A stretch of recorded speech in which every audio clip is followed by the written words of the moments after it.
were they the teams best placed to progress? So far, Germany, yes. England, yes, simply because of the quality they hold, even though we haven't seen enough of them. Switzerland, of course, yes. Organized, very calm, very sound, feet on ground, play good football, no big reputations, nothing to worry about, nothing to fear. So yes, they do qualify to be where they are. And of course, Spain. So for those four, we have the best teams who have progressed. The only problem we have with those four, two of them, we'll have to see one remaining behind.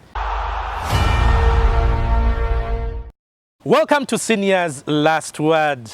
Euro 2024, we are in that stage where we are constantly on our tenterhooks.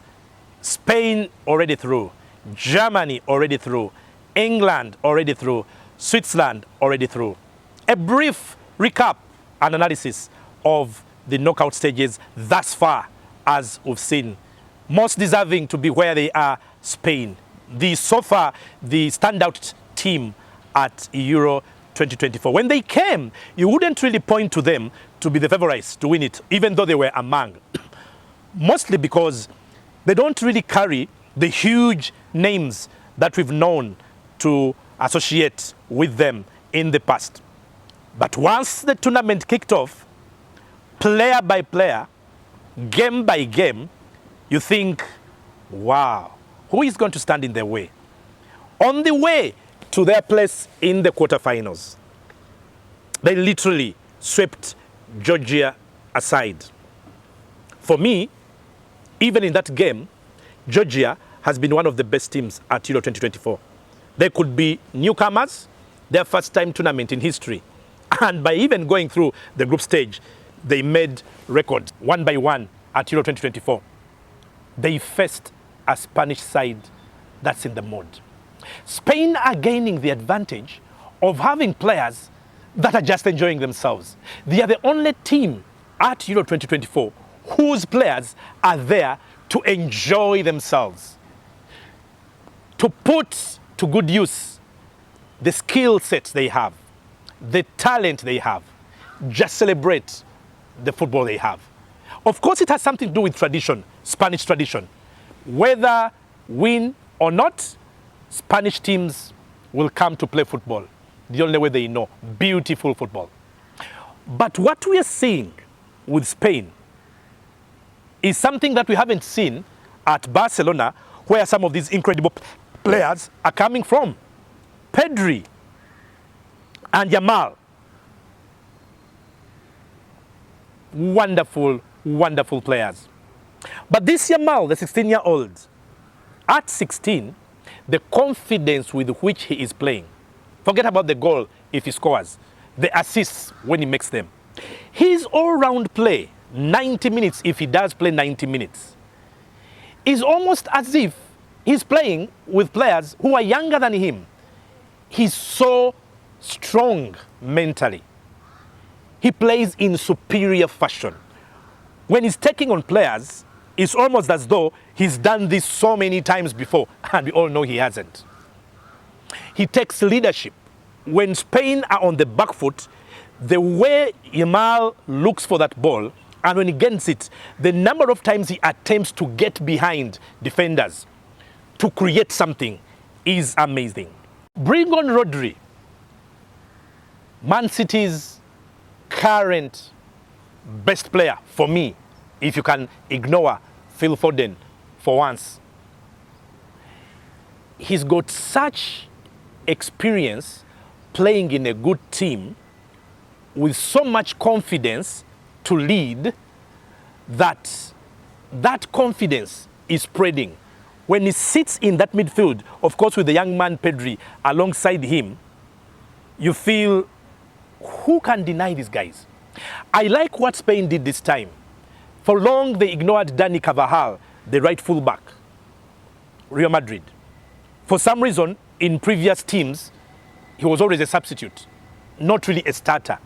This time around, they brought him as a starter. With Real Madrid and everything that Real Madrid has been doing for the last 3 seasons, Champions League and at home, the success he has enjoyed at club level, obviously also in some way on the continent of Europe because of the Champions League, the confidence he's playing as a leader, you combine with Rodri as a leader, it's impressive. Shockingly, even though we know Spain is not known for defending, but there is a principle that they use that, ironically, is making them the best team at defending because they've only conceded once up to the last round of 16. Because they keep the ball so much, they are in possession so much, they hide it so much, the opponent doesn't get a chance to attack them. So they don't concede. So their goalkeeper is literally safe. What you get? They've only conceded one goal in how many games? In 4 games. Now, that's a team that is both sound defensively, obviously sound in terms of attack, because after those 4 goals, they now have 9 goals at the tournament. They don't have one prolific goal scorer. Those days they used to have David Villa scoring everything. You remember the David Villa days? Fernando Torres. Those are the guys who used to come and score goals. You remember Raul? So they used to have Raul, David Villa, Fernando Torres as prolific, scoring most of the goals during tournaments and for the national team, whether it qualifies or not. The new Spain is to score goals from across the field. That's their danger. It could be Yamal, it could be Neco Williams, it could be Rodri, it could be the captain, Moreno. Anybody in the team can score goals as long as they're in there. How are you going to plan against them? How are you going to plan to keep them at bay? We have seen England struggling to play, to open up play. We've seen France struggling for a fluid game. They don't create enough. We've seen Portugal possessing, they're one of the best possessors of the ball, but not creating that much. I've already talked about Netherlands. Belgium, they're on and off. Only one team, Spain, that has come in every game, and they're constantly pursuing the opponent, constantly getting into that final third, constantly finding spaces behind defenders. When it comes to the individuals, one-on-one, they are not equal. So as a team, Spain are the standout. Can they do that all the way to the final? There's a big question of Germany coming in the next round where they meet in the quarterfinals, and that's where my question mark is. But that discussion will be later, because for now we are trying to see, are the teams that have made it to the quarterfinals good enough? Were they the teams best placed to progress? So far, Germany, yes. England, yes, simply because of the quality they hold, even though we haven't seen enough of them. Switzerland, of course, yes. Organized, very calm, very sound, feet on ground, play good football, no big reputations, nothing to worry about, nothing to fear. So yes, they do qualify to be where they are. And of course, Spain. So for those 4, we have the best teams who have progressed. The only problem we have with those 4, 2 of them, we'll have to see one remaining behind, because Spain and Germany both can't go through. They're playing each other in the knockout phase. This tournament, though, has disappointed me so far in one way. Nobody is scoring goals. What happened to the goal scorers?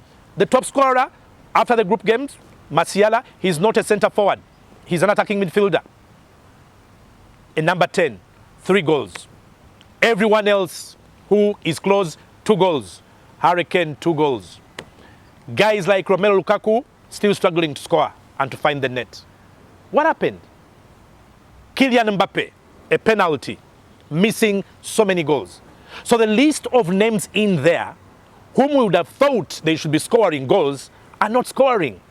The season is ending. Teams are looking to buy players, center forwards, attacking players.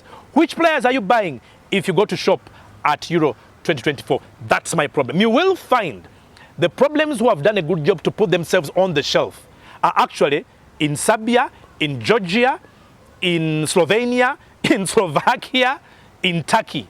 Not the usual nations that you expect the big talents to come from. Are we seeing a shift? Is it a problem of talent in the world now or in Europe? I don't think so. But maybe sometimes when you get to the knockout stages, some players just suddenly burst on the stage. You could see more goals from Kane. I'm sure you will. You could see Romelu Lukaku getting on the score sheet. You could see Mbappe suddenly not missing chances. I don't know who else will join him. But that's the problem. As soon as we realize that there is a scoring problem on the continent of Europe, we begin to ask the questions. Are they being too specific? Are systems dominating or taking over? Are teams being too careful not to lose games? Has possession taken over? Because everyone, possession, possession, possession, even though it could be boring and uninteresting like the English kind of possession. Is that the problem? Is the problem that quality has really gone and goal scorers are no longer there? Before you know that, Kane scored 44 goals in all competitions last season for Bayern Munich. You know Mbappe will always make the 30-goal mark in each season across Europe. Even Phil Foden has been scoring and banging the goals from where he's been. So it can't be that the goals are not there or people can't score goals anymore. Something about the training methods, something about the standardization, the globalization, something about the uniformity or the unified approach. Whatever it is, Euro 2024 has disappointed in as far as goals are concerned and attacking play is concerned, creating chances is concerned. But there have been 1 or 2 or 3 exciting moments. And that's how I see it for now. I'm Aldrin Subiga Senior, and this is my last word.